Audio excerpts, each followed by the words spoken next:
print on people's memories. The Event Horizon Project shows the power of collaboration, convergence, and shared resources, allowing us to tackle the universe's biggest mysteries. And now I'm going to hand over this to our distinguished panel, starting with Dr. Shep Doleman, EHT's director. Nonsense.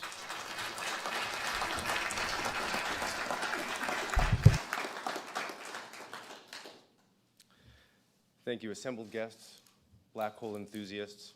Black holes are the most mysterious objects in the universe. They're cloaked by an event horizon where their gravity prevents even light from escaping. And yet, the matter that falls onto the event horizon is superheated, so that before it passes through, it shines very, very brightly. We now believe that supermassive black holes, millions, even billions of times the mass of our sun, exist in the centers of most galaxies. And because they are so small, though, we've never seen one.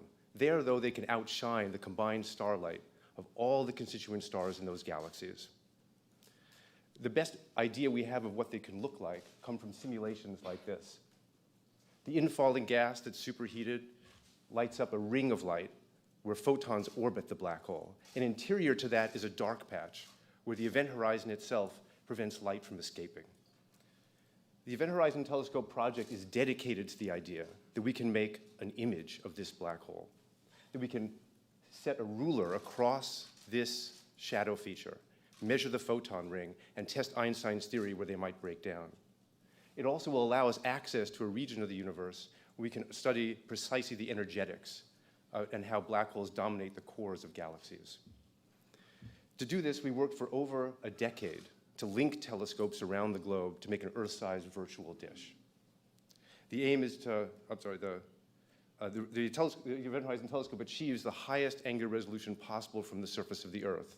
It's the equivalent of being able to read the date on a quarter in Los Angeles when we're standing here in Washington, D.C.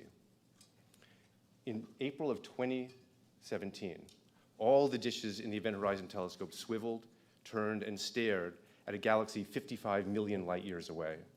It's called Messier 87 or M87. And there's a supermassive black hole at its core. And we are delighted to be able to report to you today that we have seen what we thought was unseeable. We have seen and taken a picture of a black hole. Here it is.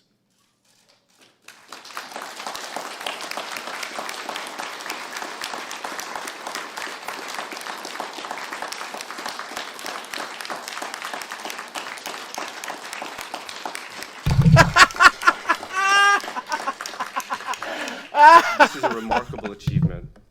Oh boy. What you're seeing here is the last photon orbit. What you are seeing is evidence of an event horizon. By laying a ruler across this black hole, we now have visual evidence for a black hole. We now know that a black hole that weighs 6.5 billion times what our sun does exists in the center of M87.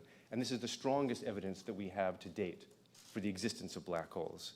And it is also consistent, the shape of this shadow, to the precision of our measurements with Einstein's predictions. The bright patch in the south that you see tells us that material moving around the black hole is moving at light speeds, which is also consistent with our simulations and predictions.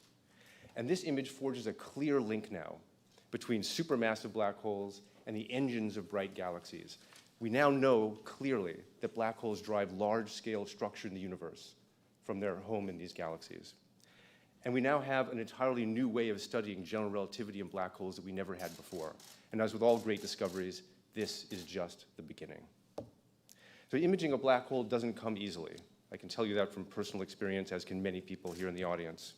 It's required long-term developments, a committed team, but it also required some very interesting cosmic coincidences. Take, for example, the maelstrom you see before you, like the hot gas swirling around the black hole. A photon has to leave from close to the event horizon, travel through the hot gas in falling to the black hole, and light rays of a millimeter wavelength, radio waves, can make that journey. Not all of them can. Then that radio wave has to propagate 60,000 years through the M87 galaxy, and then another 55 million years through intergalactic space. And then it winds up in the Earth's atmosphere, where its greatest enemy, the greatest danger, is that it will be absorbed by water vapor in our own atmosphere. So the Event Horizon Telescope uses telescopes at high dry sites so that we can see the photons that have traveled to us so far. So far, so good. We have the photons. But the M87 shadow is very, very small compared to the galaxy that surrounds it. So in order to see it, we needed to build a telescope as large as the Earth itself, given the wavelength of light we were trying to observe. And to do that, we use a technique called very long baseline interferometry, which you can see a schematic of here. Radio waves from the black hole hit radio telescopes, where they're recorded with the precision of atomic clocks that lose only 1 second every 10 million years. When you've registered these radio waves so precisely, you can then store them on hard disk drives, send them to a central facility where they can be combined precisely. It's exactly the same way that a mirror used at an optical telescope reflects light perfectly and in synchronicity to a single focus. And when we do this, we can synthesize a telescope that has the resolving power as though we had one the size of the distance between these telescopes, truly turning the Earth into a virtual telescope. All the sites that we used can be seen here. We have telescopes from Hawaii to Arizona to Mexico to Chile to the South Pole and Spain. But even this broad global network is not enough by itself to make an image. You can think of them as being silvered spots on a large global mirror. The key is that the Earth turns. During a night of observing, we are able to sweep out more baselines, more coverage of this virtual mirror to make our image. So on the left, you'll see the Earth turning. Every pair of telescopes provides us with one point on the center panel, which fills in the Earth-sized virtual lens. And on the right, you see the evolving image. The more and more data we get, the more we fill in this virtual mirror, the sharper our view of the black hole becomes, until you wind up seeing what we have as the final image there. So we've taken advantage of a cosmic opportunity. It's remarkable when you think about it. Light that left near the event horizon, traveled all the way through intergalactic space. It hit our telescopes. The Earth just happens to be the right size. So we get resolving power so that we can see the black hole in M87, whose mass and distance let us observe it. And then the Earth turns to fill in our mirror so that we can make this image. It's truly remarkable. It's almost humbling in a certain way. Now, we are 4 members of a large collaboration, and it is our distinct honor to be here to represent that collaboration. We are 200 members strong, we have 60 institutes, and we are working in over 20 countries and regions. We consider ourselves really to be explorers. Through international cooperation and innovation, we've exposed part of the universe that we thought was invisible to us before. It's our responsibility now to report these findings, and we're doing that today to the National Science Foundation, to our funding agencies, international and foundations, and to all people who support pioneering research, and also to the taxpayers. Nature has conspired to let us see something that we thought was invisible. This is a long-sought goal for us, and we find it tremendous, and we hope that you will be inspired by it too. Thank you, and now let me introduce Dan Maroney, who has literally gone to the ends of the earth to collect some of the data that we've seen here today.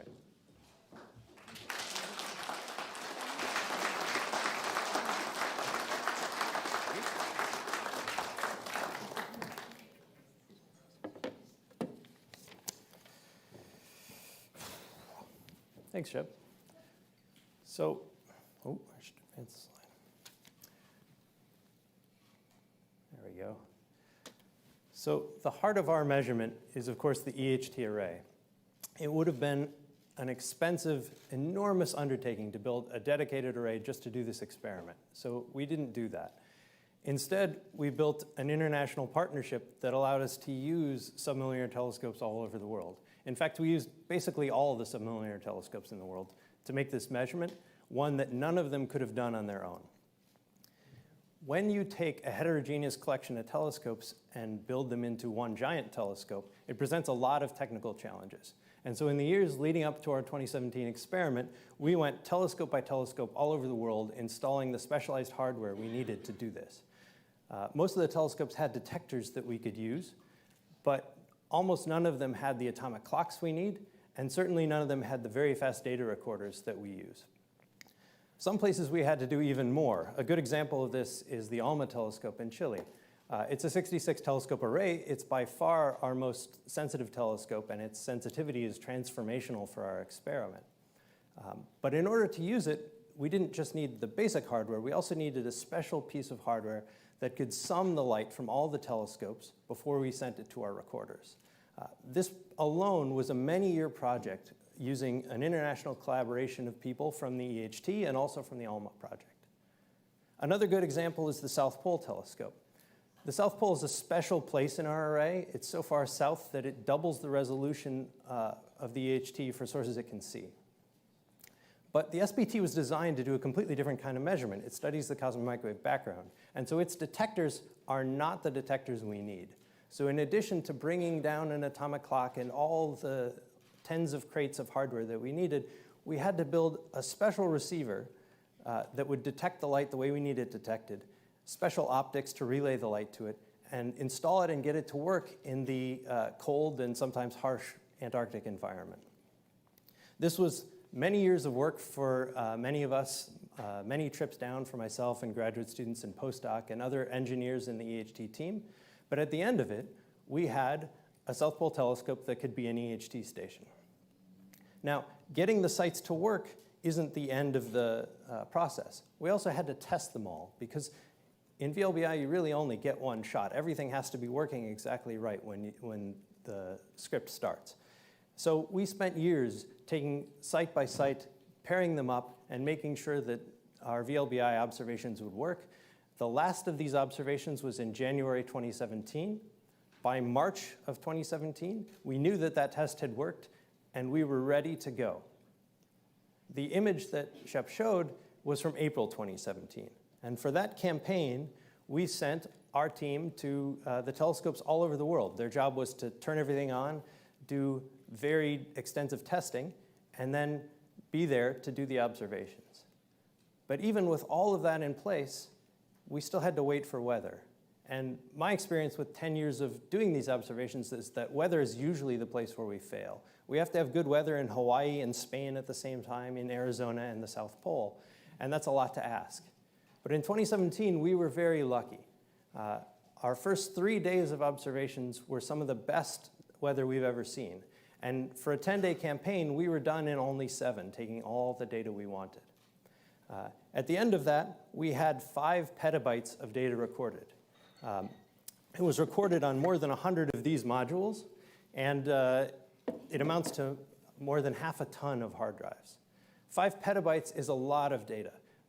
It's equivalent to 5,000 years of MP3 files, or according to one study I read, the entire selfie collection over a lifetime for 40,000 people. The image you saw, though, isn't 5 petabytes in size. It's a few hundred kilobytes. So our data analysis has to collapse this 5 petabytes of data into an image that's more than 1 billion times smaller. We do that in many steps. The first of those steps is to get these modules to our correlators in Westford, Massachusetts, and Bonn, Germany. The fastest way to do that is not over the internet. It's actually to put them on planes. There's no internet that can compete with petabytes of data on the plane. Once they're there, the correlator's job is to find the exact same wavefront of light arriving from the black hole at each telescope. Once it's found small timing corrections that line up those waves, we can condense our data, we can average it, and we reduce our data volume by a factor of 1,000. Now we're at terabytes, a much more familiar unit. But we have a lot more work to do. The data still have imperfections at that point, both from the instruments themselves and from the atmosphere above the telescopes. And so we do something called fringe fitting. We actually do this in the cloud with cloud computing, which lets us do it in days instead of weeks. We calibrate the data so that we know exactly how bright our sources are. And I'm speaking of this as though it's just computer work, but this was actually a very significant project for a subset of our team, primarily junior people, postdocs and graduate students. And they deserve an enormous amount of credit for their diligence and dedication, because without it, we couldn't have made an image. Once we're done with that, we can finally go to the imaging stage. Now, imaging with an interferometer isn't as simple as downloading a picture from your camera. Fortunately, though, the math that we use for it has been around for more than 200 years. The principle is well understood. The methods, though, as with everything with this project, are a little tricky for our data. And so in order to get to the image, there's been years of image algorithm development within our team that's been essential to our results. At this point in history, we have many different image algorithms to choose from. They have different strengths and weaknesses. It just depends on the character of the data. And so the way we approached the imaging stage is we set up 4 teams all over the world. They were collaborating. Each team is representing many parts of the world. And we told them, don't talk to each other or anyone else. Choose whichever imaging algorithms you think are best and make images of these data. And then in the summer of 2018, we brought everyone back together at a very exciting meeting, the EHT Imaging Workshop in Cambridge, Massachusetts. If you couldn't be there, you certainly called in from the internet because you wanted to see the presentation. And in a very exciting presentation, we revealed to the other teams and to ourselves what we'd found. And what we saw in those images were 4 very similar pictures, looking almost exactly like the one you see today. An emissive ring surrounding the shadow of a black hole. It was a wonderful day of science, and I'm glad that after a few more months of very careful checking and paper writing, that we're finally able to share it with you today. And now I'd like to hand off to my colleague Avery Broderick to talk about the interpretation.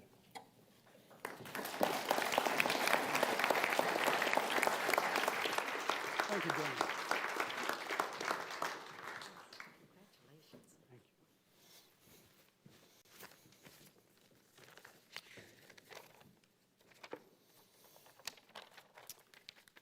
Thank you, Dan. It is an enormous pleasure to be with you this morning to share in this extraordinary moment. As Shep said, we have now seen the unseeable. Now, what does it all mean?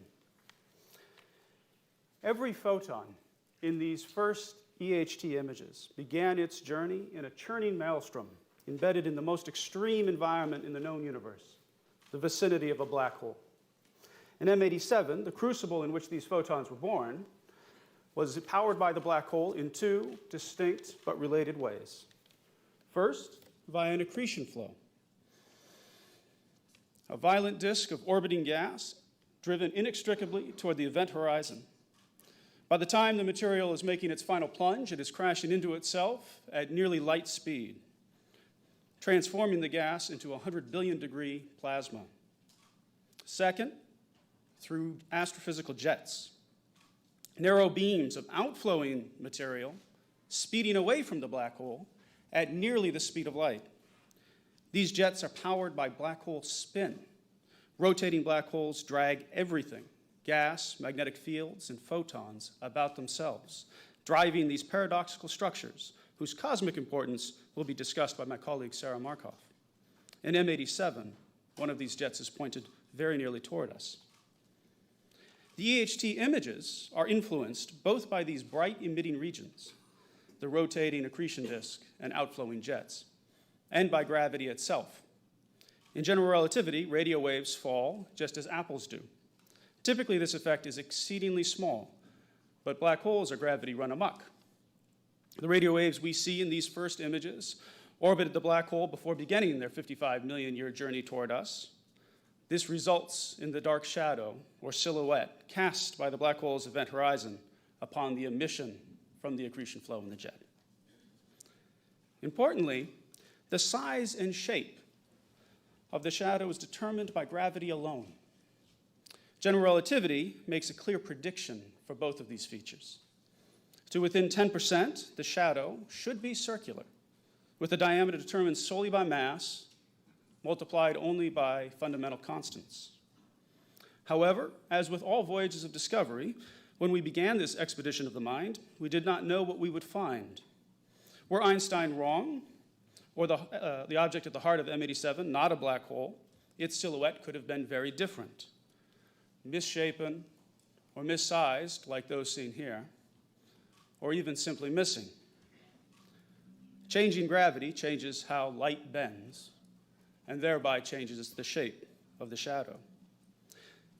In April 2017, This was the dog that did not bark. The shadow exists, is nearly circular, and the inferred mass matches estimates due to the dynamics of stars 100,000 times farther away. Today, general relativity has passed another crucial test, this one spanning from horizons to the stars. This shadow is surrounded by a bright ring of enhanced emission.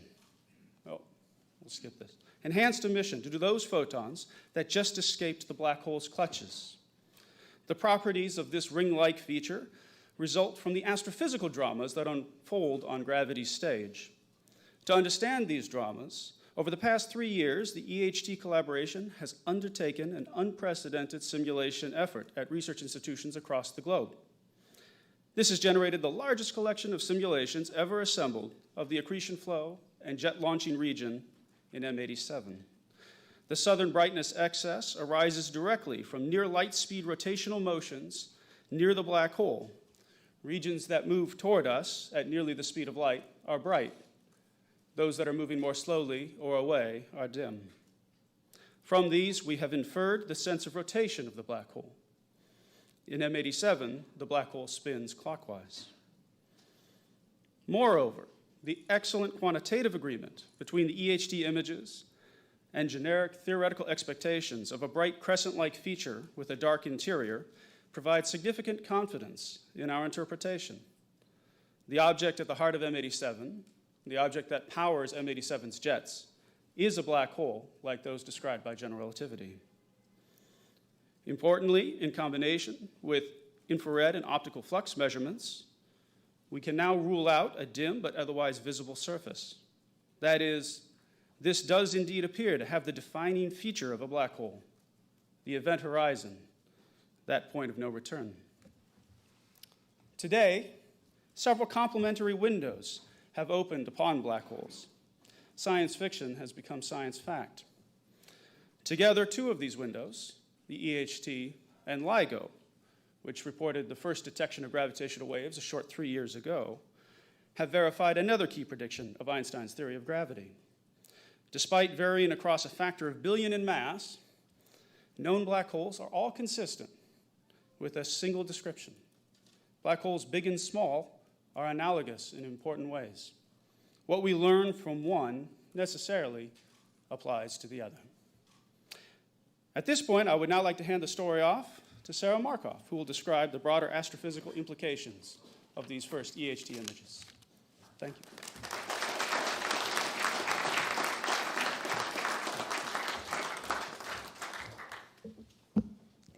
Thank you, Avery. So black holes may be the most exotic consequence of general relativity, but these bizarre sinkholes in the actual fabric of space-time turn out to have a lot of consequences of their own, which I'm going to talk about today. That's because black holes are major disruptors of the cosmic order on the largest scales in the universe.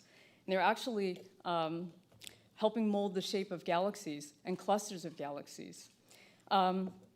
Well, we've now confirmed, as Avery was saying, that general relativity itself does not change when we look at different black hole masses. It turns out that the impact of a black hole will actually change a lot. And so if we want to understand the role of black holes in the universe, then we need to have accurate determinations of the black hole masses. And this has been a problem up until now. So actually, our mass determination by just directly looking at the shadow has helped resolve a longstanding controversy in measuring the mass of M87. There's been two independent methods, both basically looking at the motions of either gas or stars, but they ended up giving different answers. Our determination of 6.5 billion solar masses lands right on top of the heavier mass determination from stellar motions. And so this actually will also help resolve a discrepancy that can lead to better mass determinations for other more distant black holes where we can't actually see the shadow. So getting to the impact of this is important because M87's huge black hole mass makes it really a monster, even by supermassive black hole standards. So you're basically looking at a supermassive black hole that's almost the size of our entire solar system. And in fact, that's part of the reason that we can see it, even though it's so far away.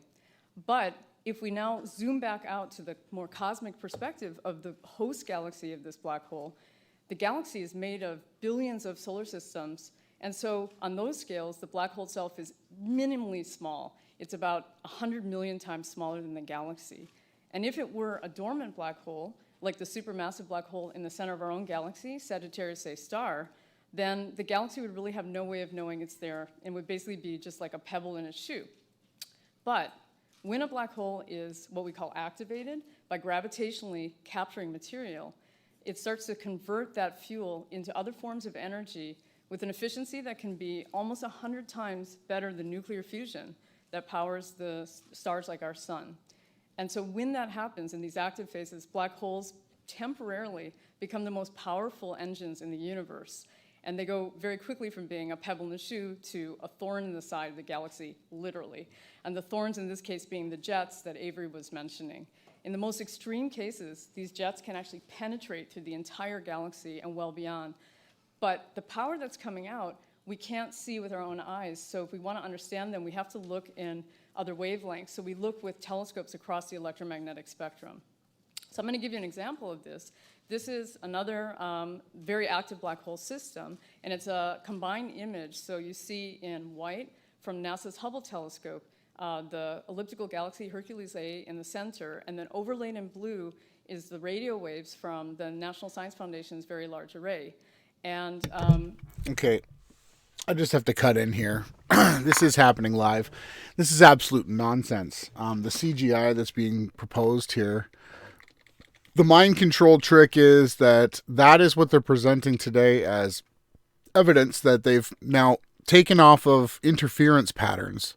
So this all ties in with the whole Globebusters DSP 1760. So here's the money. So they want you to believe that Earth is a ball. So then they tell you that the sun is this big, and then Betelgeuse is another sun that's in the Big Dipper constellation, and they're going to say that it's this big, and then this black hole just happens to be this big. It's all absolute nonsense. And then here's the proof.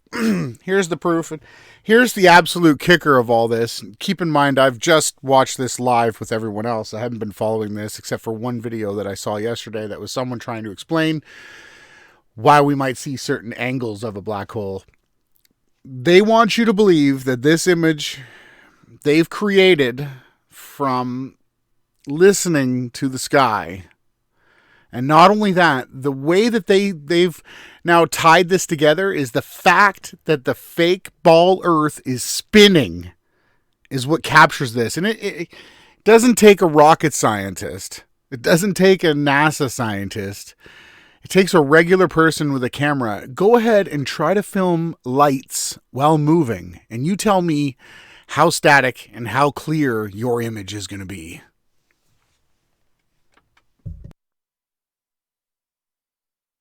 And they go very quickly from being the jets, the entire galaxy are just enormous fountains of magnetized material that are being sprayed out from the black hole, not the black hole itself, but near the black hole, nearly at the speed of light. And these particular jets are 100 million times bigger than the black hole that CGI. launches them. Now, if we add another layer, we're going to look in the X-rays now from NASA's Chandra telescope, and X-rays are probing extremely hot gas, like billions of degrees. So we're seeing the entire system is embedded in a halo of hot gas, and we can use this information to calculate how much energy the jets had to have to bore through all this material. And what we find is that the jets are carrying the equivalent of 10 billion supernova. And keep in mind, they opened up this by explaining to you, the taxpayer, that this is where your money's going. Your money's not going to helping people, helping poor people, building better infrastructure, better sewage plants, better water, setting up free energy systems like towns that don't have to pay for hydro power, free electrical. This is where your trillions and trillions of tax dollars are going. And what does this help in the economy? Does this help labor? Does this help people get jobs? No. This supports the fake, satanic, extra. The only people that can record this are super special scientists with super high clearance. This is all absolute nonsense. This is the exact reason why the United States of America and a whole, Canada as well, is being dragged into a black hole of nothingness. This is absolutely a joke. In energy deposited over one of these active cycles. So this is, these kinds of interactions are basically very important because this tiny black hole on these scales is somehow launching these structures and also managing to heat the gas to prevent stars from forming. And since galaxies grow by forming more stars, this has the effect of truncating galaxy growth. And we think it's through these types of interactions that black holes help shape the largest structures, galaxies, and clusters of galaxies, and make them look the way they do today. Now, M87 is in a much more modest active state, but as you can see, this is also from Hubble. It's still managing to launch pretty magnificent jets, and these jets are emitting across the electromagnetic spectrum as well. So we need this information to be able to fully understand the system. But if we zoom way out now to the cluster of galaxy scales, this is another combined image where you see red in radio and blue. That means CGI, right? Combined CGI. Structures, and we think this is telling us about M87's black holes' past interactions. We think. Really affecting the cluster scales on time scales of hundreds or tens of hundreds of millions. Gee, that's not pasted in. So look at this CGI. We always thought that black holes these 6 anus. They love the anus too, and the 666 and the swirling swirl. Of these problems, and we can look at this, and we can now start to make to understand. Oh, there we go.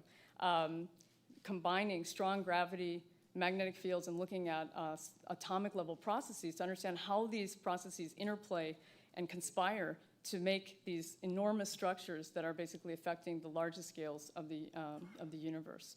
And so to capture all of this information, we need to combine our observations with those across the multi-wavelength spectrum.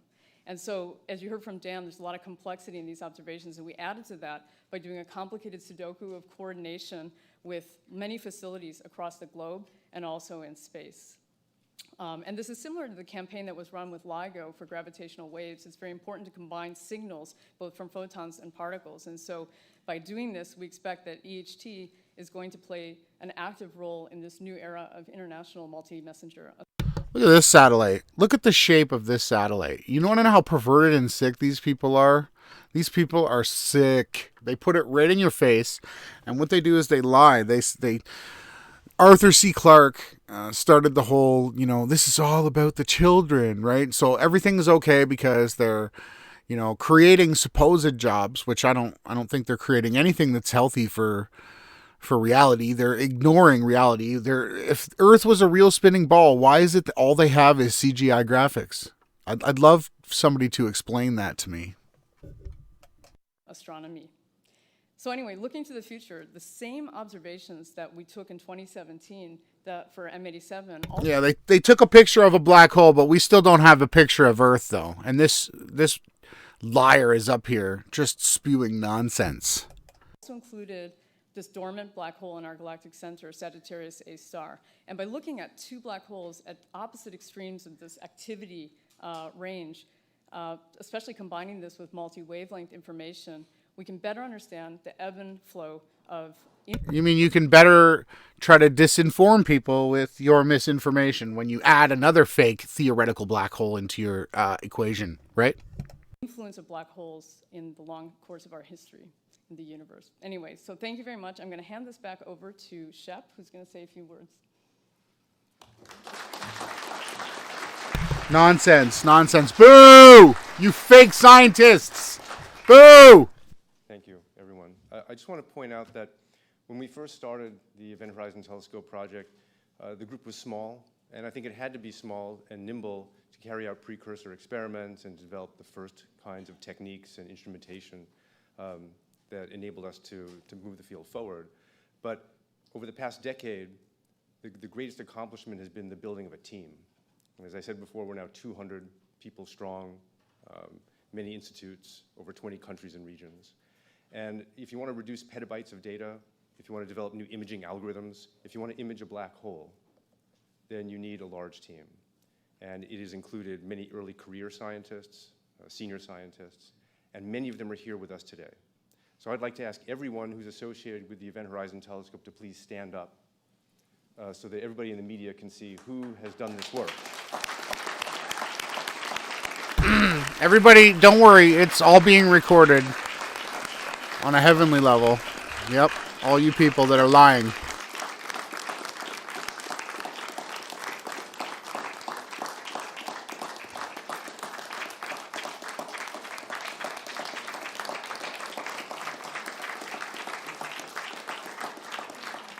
It's a true pleasure and privilege to work with this crew. And I urge all the media to please go seek them out to learn how the sausage was actually made, how the black holes were actually imaged. I also want to say something in particular about funding and support. This has been a high risk but high payoff endeavor. Sometimes you have to kiss a lot of frogs before you get the prints, before you get the black hole image. And you need supporters, you need funders who will stand by you for long periods of time, who take the long view, who understand that basic science never goes out of style, and who also understand that basic science, you never know when it's going to pay off, but ultimately it usually does, and that you have to play the long game. And we had wonderful partners with the National Science Foundation, with our international funding agencies and foundations, and our hat is off to them for sticking by us for so long. And we look forward to greater things with the EHT as we build out the capability and we continue to sharpen our focus on black holes. Thank you. I would call this the Nonsense Science Foundation because they don't promote anything that's true. Thanks for everyone for checking this out. I'm going to end it with a video here, an older one that exposes the fact that Alton Harp and all of his predictions actually debunked Hubble, and quasars actually showed local patterns and things like this. And it's just a shame that this is what they do to the children nowadays. Instead of, actually teaching them how the sun rises and the sun sets and how all the stars rise and set in your circle of sight and how you can use that to know where you are on a map. They don't teach any of that. They just take you straight into nonsensical, satanic science in the middle of nowhere. But yeah, let's check this out. Everyone, thanks for checking this out this morning. This was just a quick live event. Please join us tonight live on the Awake Souls channel at 8 p.m. Central. We'll have Flat Earth Fokker on. But everybody, thank you again for tuning in.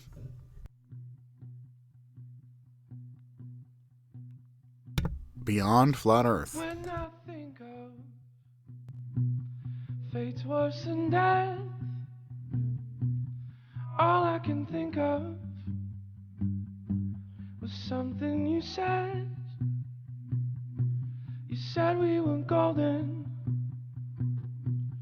bright like the sun. Now I am stranded, knowing I'm not the one. An ocean of anger flowing through me, bloodstained and broken from what I failed to see. And just like a snake charmer, you led me astray, living in distress, hoping help was on the way. In the midst of a storm, searching for shelter, I came upon one single feather, a half-hearted wish for something better, gracefully cursed, I thirst. Tonight, the time before time began, the universe, black holes, God and the laws of science. Professor Stephen Hawking, Dr. Carl Sagan, and Arthur C. Clarke discuss the mysteries man faces as he starts to explore the stars.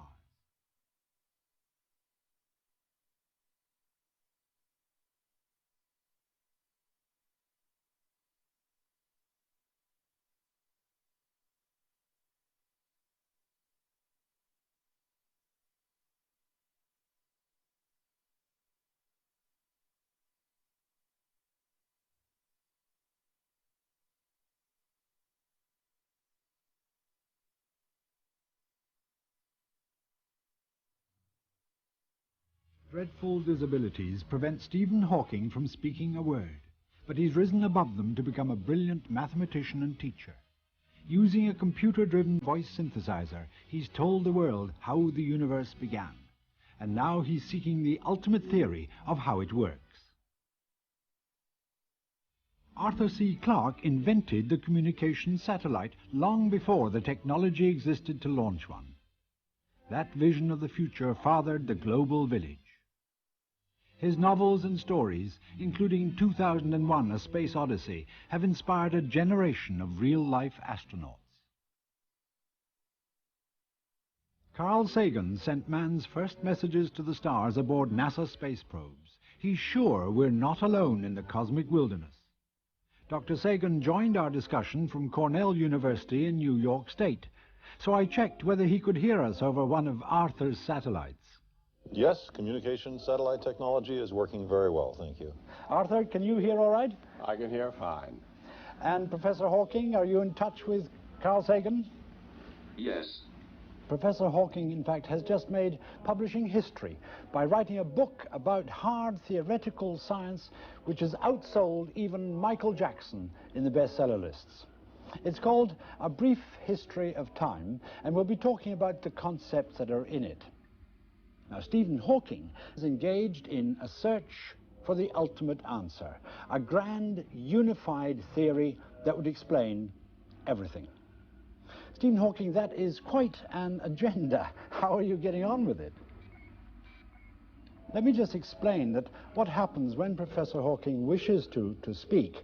He lost his voice a couple of years ago and now has to use a voice synthesizer, and he can control a squeeze box in his hand, and on the VDU screen on the arm of his chair he's got a vocabulary which scrolls through, and he can pick out the words that he wants, and these words are then assembled into a sentence, and when the sentence is ready then he can process it through the voice synthesizer. So whenever you're ready, Professor Hawking, we'd like to hear from you. In the last 300 years, we have discovered the laws that govern the universe in all but the most extreme conditions. I think there is a reasonable chance that we may find a complete set of laws by the end of the century if we don't blow ourselves up first. If we do find a complete unified theory, it will be a great triumph, not just for scientists, but for ordinary people as well. In time, the unified theory would be simplified and taught in schools, at least in outline. Then, everyone would have some idea of how the universe works. Well, that is a tremendous vision. Now, Carl Sagan, you wrote an introduction to the book, and one of the striking things that you said is that it's only children nowadays who ask the big questions because they don't know enough not to. What I was trying to get across was the notion that the school systems, it seems to me, have a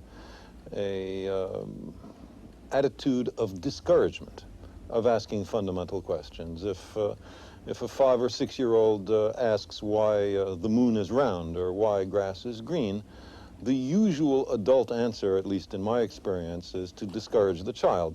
Say, what shape did you expect the moon to be? Square? Or what color did you expect the grass to be? Blue? Instead of saying that those are interesting questions, let's try to find out the answer, or maybe nobody knows the answer, and when you grow up, you'll be able to discover the answer. It would be very healthy for the human species if there were less discouragement and more scientists. Arthur Clarke. One of the reasons why I write science fiction is because it does free the imagination and does inspire people to become scientists and astronauts. Many astronauts have made me feel a very old man by coming up and saying to me, you know, your book turned me on when I was a small boy. Excellent. Now, It'd be very healthy for the human species if there were less discouragement and more scientists. Arthur Clarke. One of the reasons why I write science fiction is because it does free the imagination and does inspire people to become scientists and astronauts. Many astronauts have made me feel a very old man by coming up and saying to me, you know, your book turned me on when I was a small boy. Professor Hawking, how did the universe start? With a Big Bang? We observe that distant galaxies are moving away from us. This means that they must have been closer together in the past.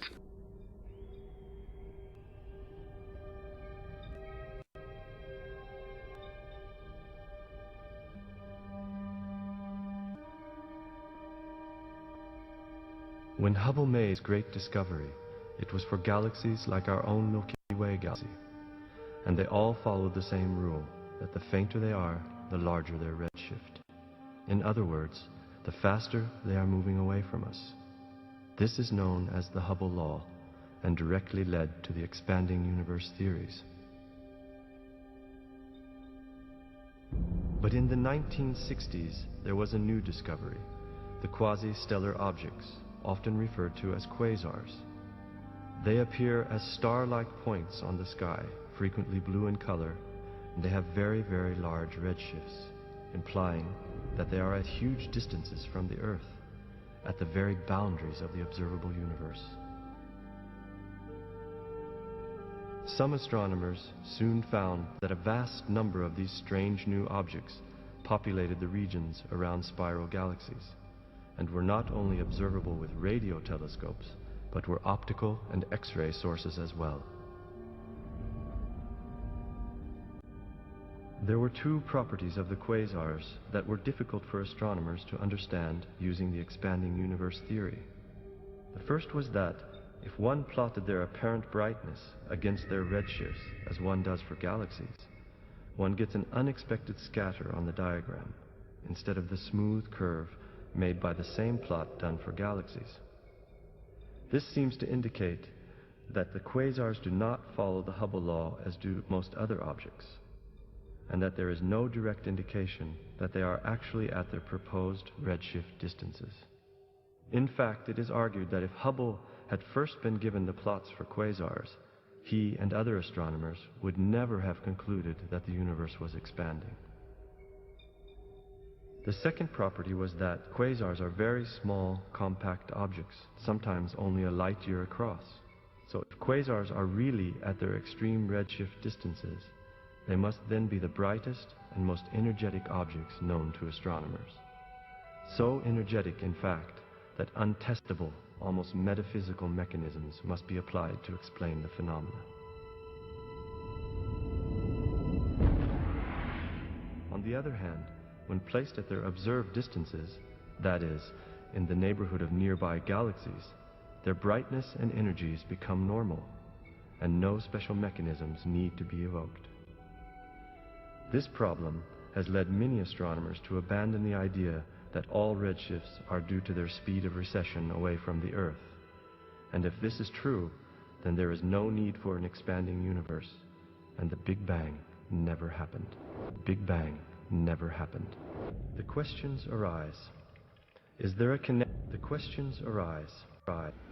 Anything that happened before the Big Bang could not affect what happened after. So we can neglect events before the Big Bang and say that time began at the Big Bang. After the Big Bang, we believe that the universe expanded in a very rapid, inflationary manner. Again, this inflation in the universe quite puts modern economic inflation in the shade. An increase of billions of percent in a tiny fraction of a second. Of course, that was before the present government.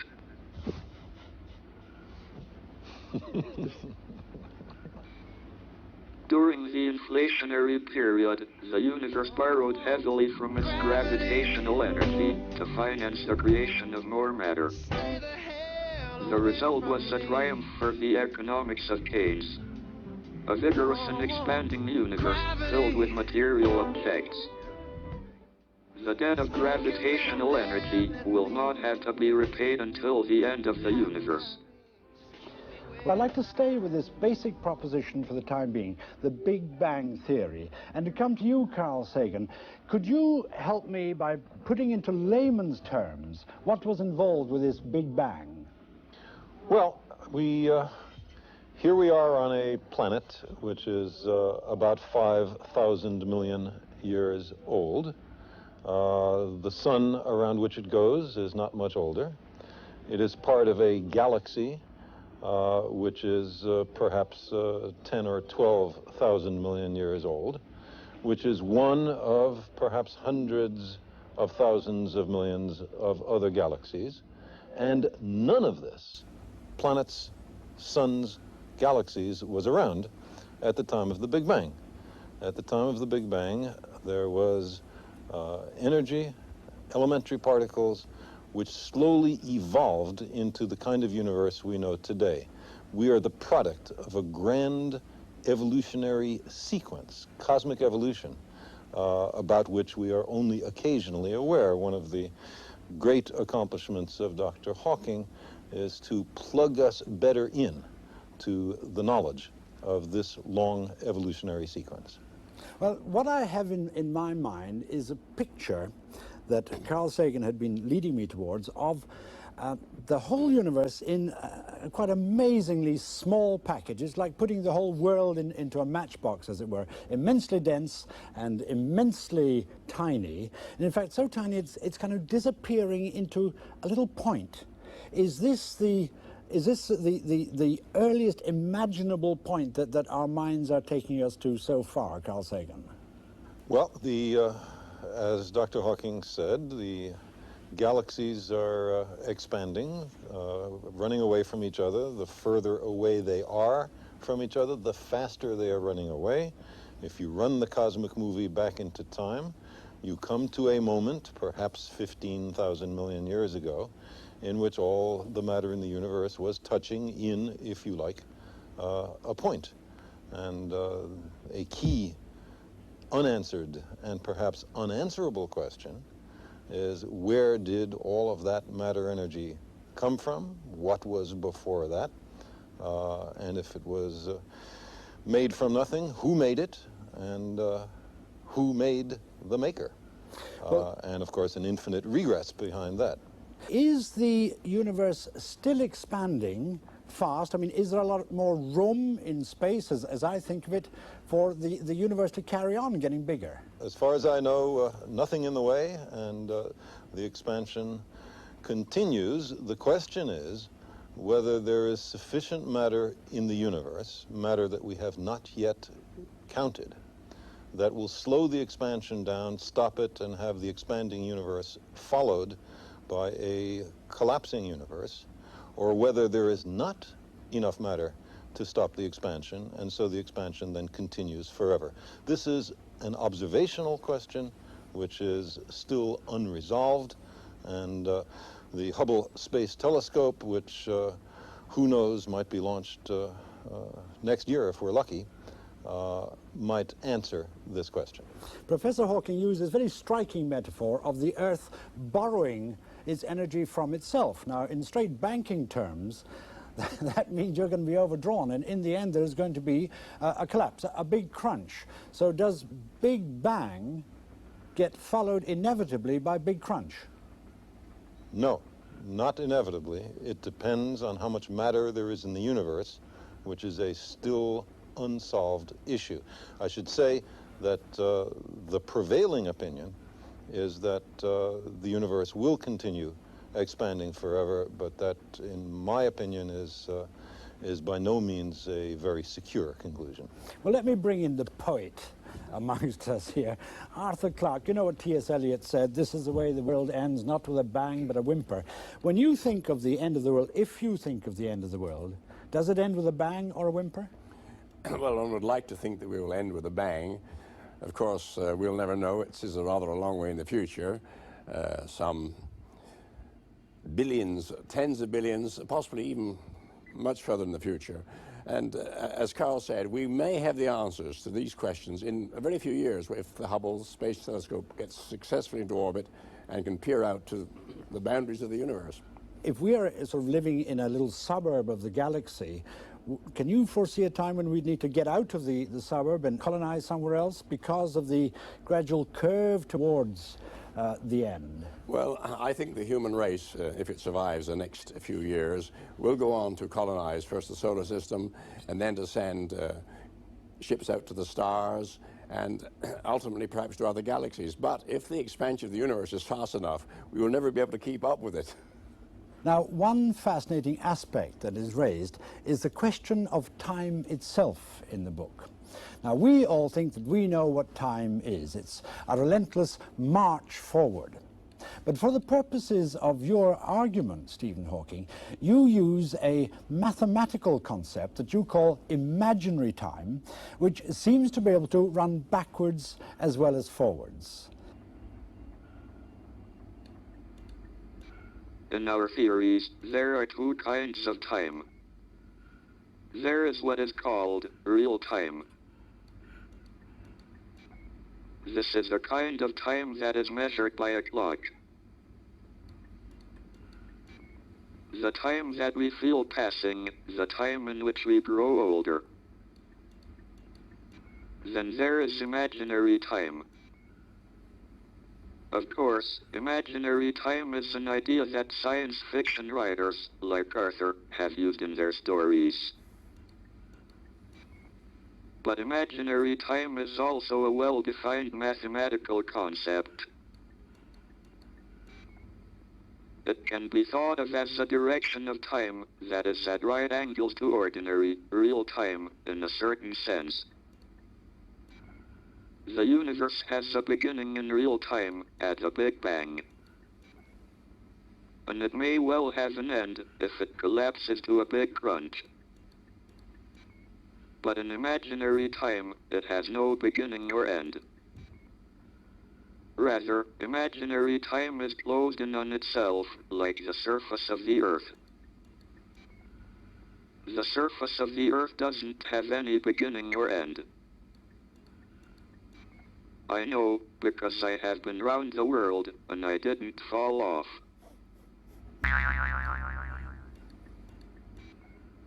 Individual particles can travel through imaginary time and arrive back at an earlier real time.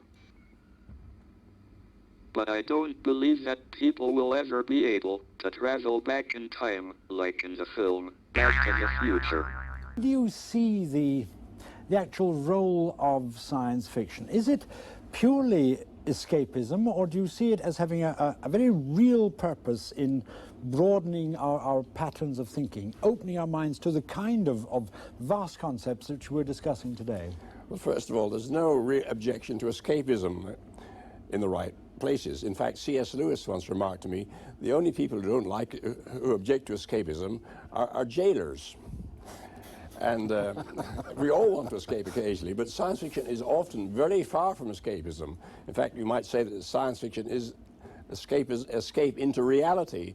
It's a fiction which does concern itself with real issues, the origin of man, our future. In fact, I cannot think of any form of literature which is more concerned with real issues, reality. Well, what do you have to say to that, Professor Hawking?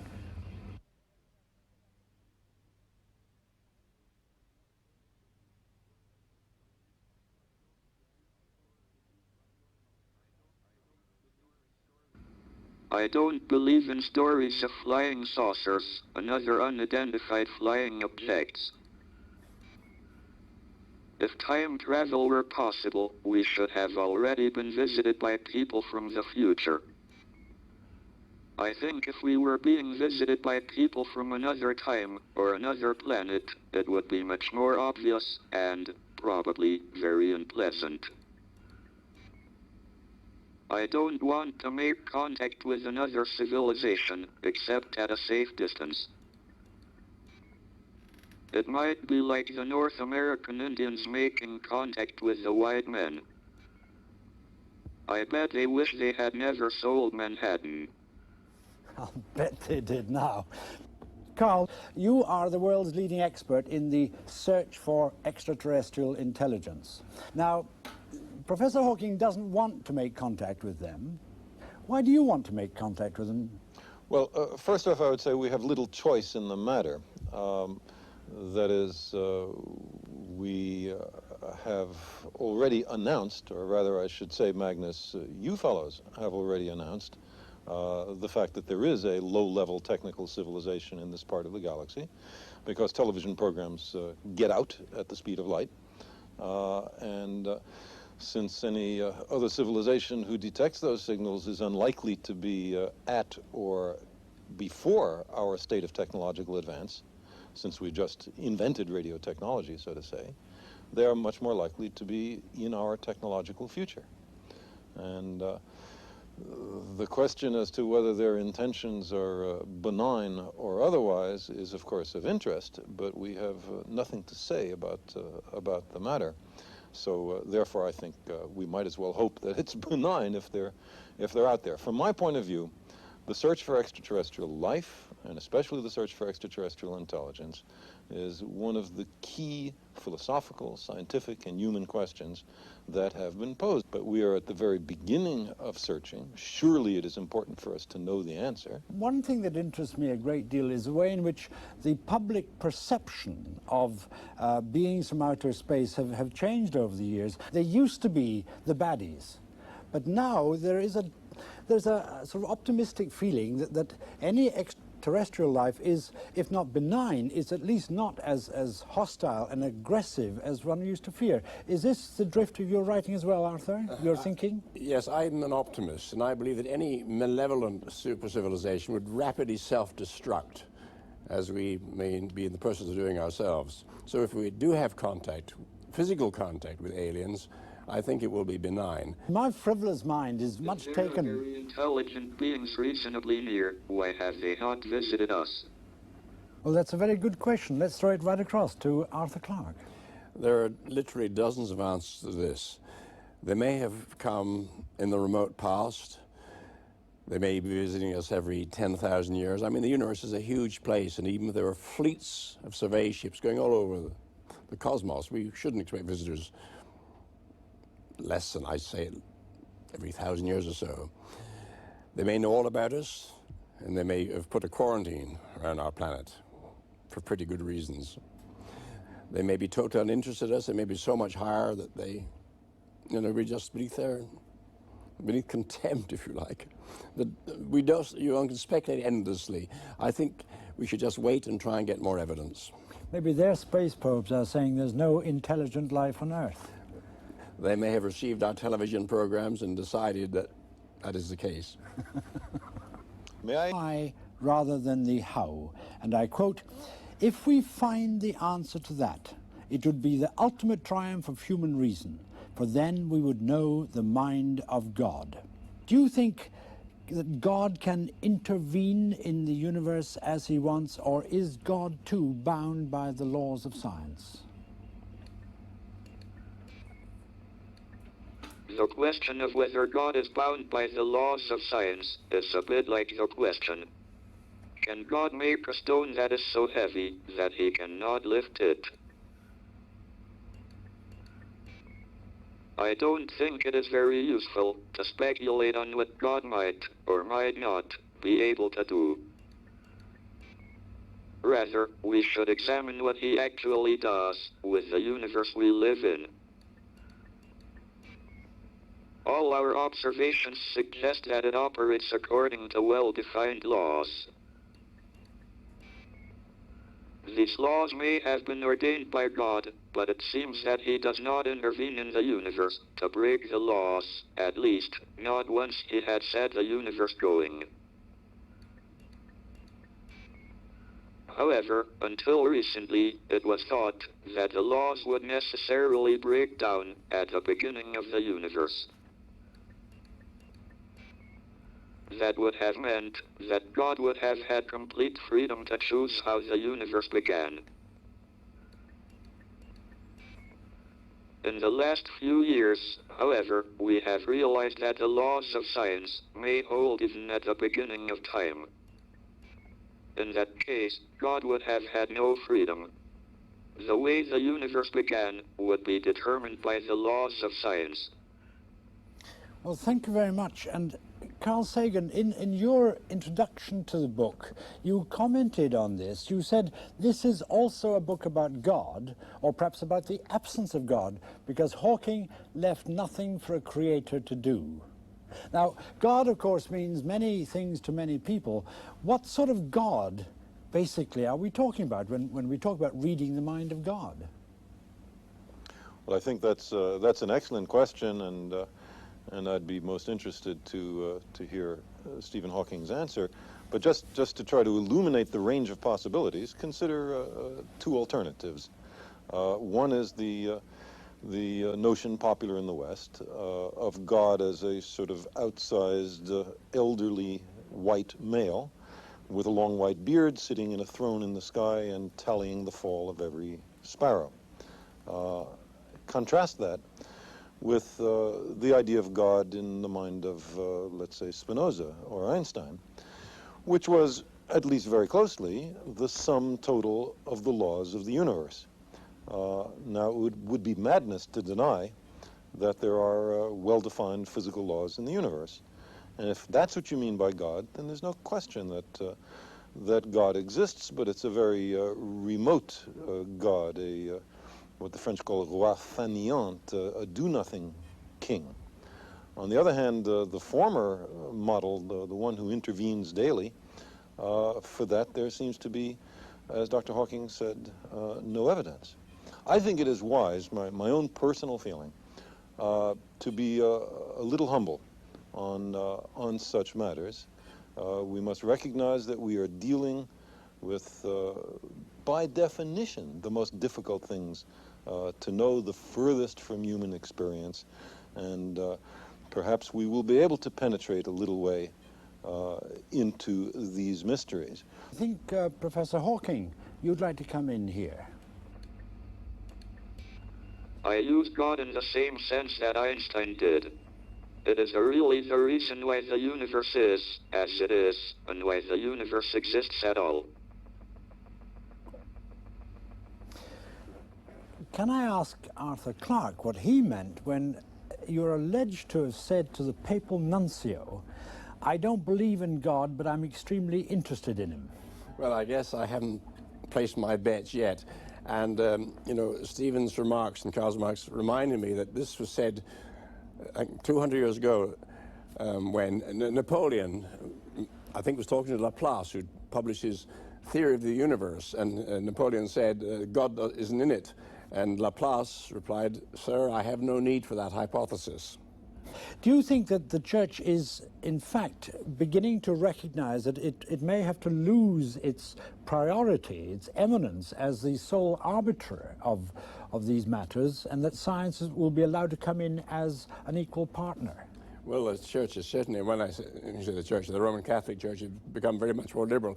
I had the pleasure of giving a talk in the Vatican myself in the Pontifical Academy of Science quite recently and met the Pope. And of course they're reinstating Galileo, and so things are moving. In fact, are they moving backwards as well as forward, Carl Sagan? Because I understand it in the earliest days of civilization, then the priests were in fact what we call the scientists, the ones who could study astronomy and who could predict eclipses and things. Do you see the scientist coming back into an almost sacerdotal position like this, or am I overstating it? Well, I hope you're overstating it. I think the essence of the scientific method is the willingness to admit you're wrong, the willingness to abandon ideas that don't work, and the essence of religion is not to change anything. The supposed truths are handed down by some revered figure, and then no one is supposed to make any progress beyond that because all the truth is thought to be in hand. I'm really talking about setting an agenda for the future. My sense is that the scientific way of thinking, questioning, some delicate mix of creative encouragement of new ideas and the most rigorous and skeptical scrutiny of new and old ideas, I think that is the path to the future, not just for science, but for all human institutions. We have to be willing to challenge because we are in desperate need of change. Can I put the same question to you, Arthur Clarke, then? Politicians or priests as setting the agenda, or scientists? I'm very fond of quoting Pandit Nehru on this, and he once said that politics and religion are obsolete. The time has come for science and spirituality. I hear from the clicking that Professor Hawking would like to come in. I don't think that physics tell us how to behave to our neighbors.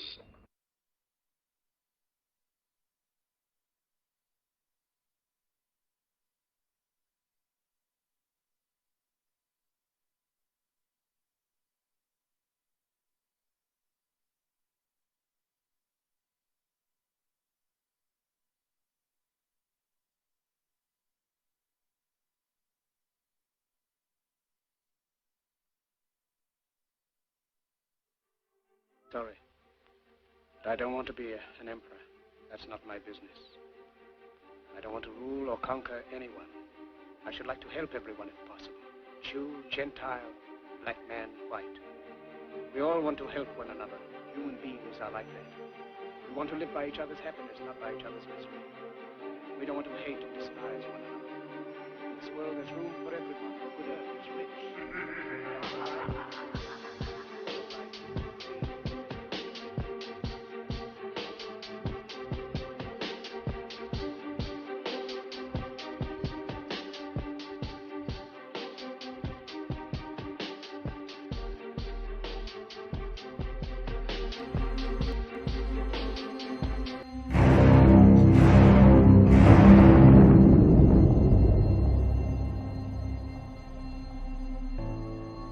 Is it possible that each moment of every day of our lives is actually happening inside of a simulated reality that looks and feels totally real to us?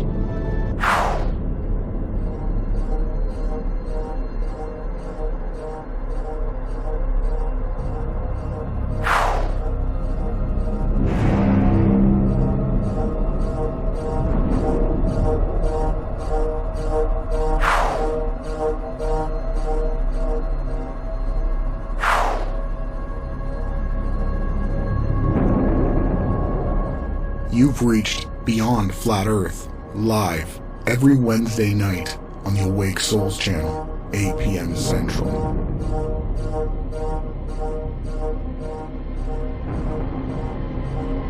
Only Beyond Flat Earth.